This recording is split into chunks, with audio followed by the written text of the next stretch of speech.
Assalamualaikum warahmatullahi wabarakatuh. Perkenalkan, kami dari kelompok 3 sistem berkas yang beranggotakan 4 orang. Yang pertama Ahmad Ainun Marwan dengan NIM S1S11942, yang kedua Distri Puspitasari dengan NIM S1S11902, yang ketiga Susana Aprilia Maharani dengan NIM S1S11938, dan yang keempat itu Al Muhaimin dengan NIM S1S11904.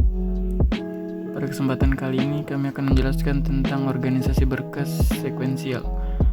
Organisasi berkas sekuensial itu merupakan cara yang paling dasar untuk mengorganisasikan kumpulan record-record dalam sebuah berkas.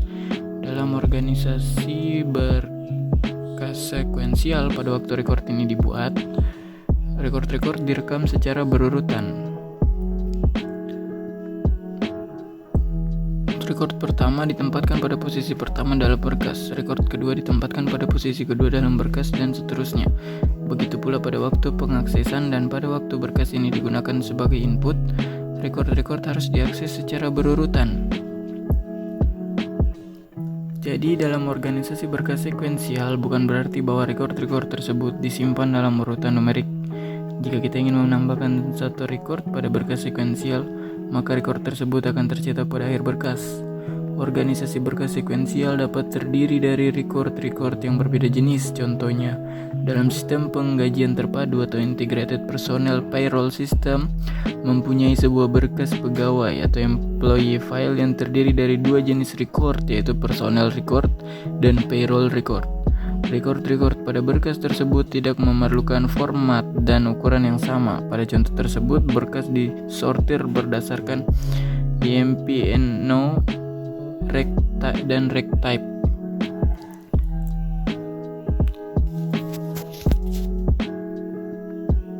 Selanjutnya, pembuatan berkas sekuensial. Pembuatan berkas sekuensial meliputi penulisan rekod-rekod dalam serangkaian yang diinginkan pada media penyimpanan. Pembuatan berkas transaksi sekuensial meliputi tugas-tugas pengumpulan data, pengeditan data, perubahan data dalam bentuk bahasa yang dapat dibaca oleh mesin, pemeriksaan transaksi yang ditolak, dan penyortiran edit data. Pembuatan berkas laporan.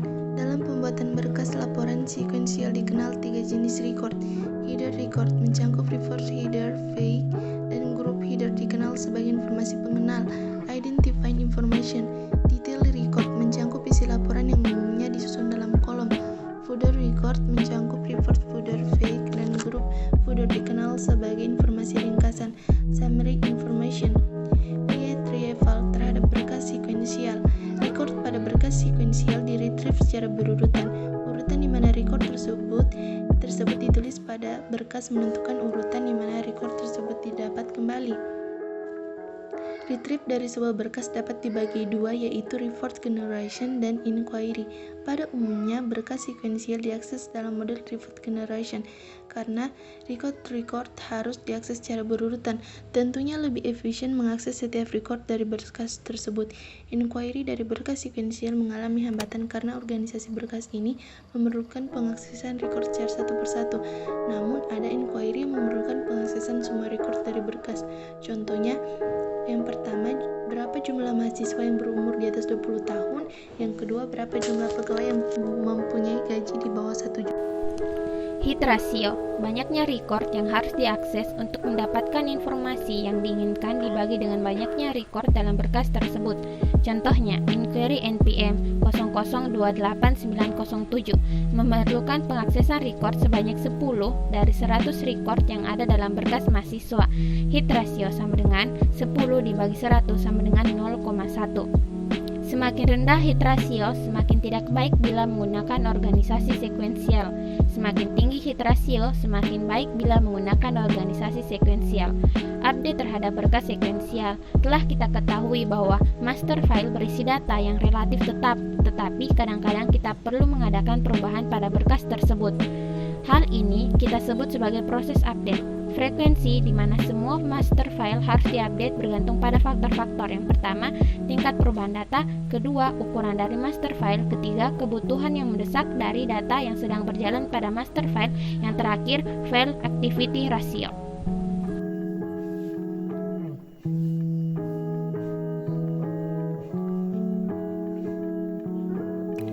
File activity ratio. Banyaknya record pada master file yang diupdate dibagi dengan banyaknya record pada master file. Semakin tinggi file activity ratio, semakin lama proses pengupdatean master file.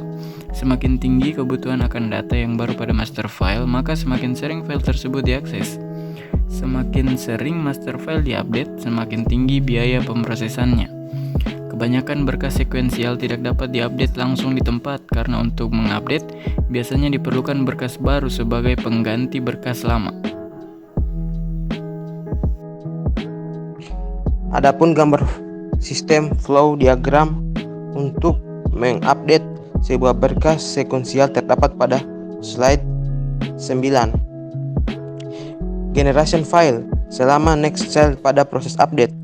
New master file yang akan sekarang menjadi all master file menjadi banyak master file inilah disebut sebagai generation file.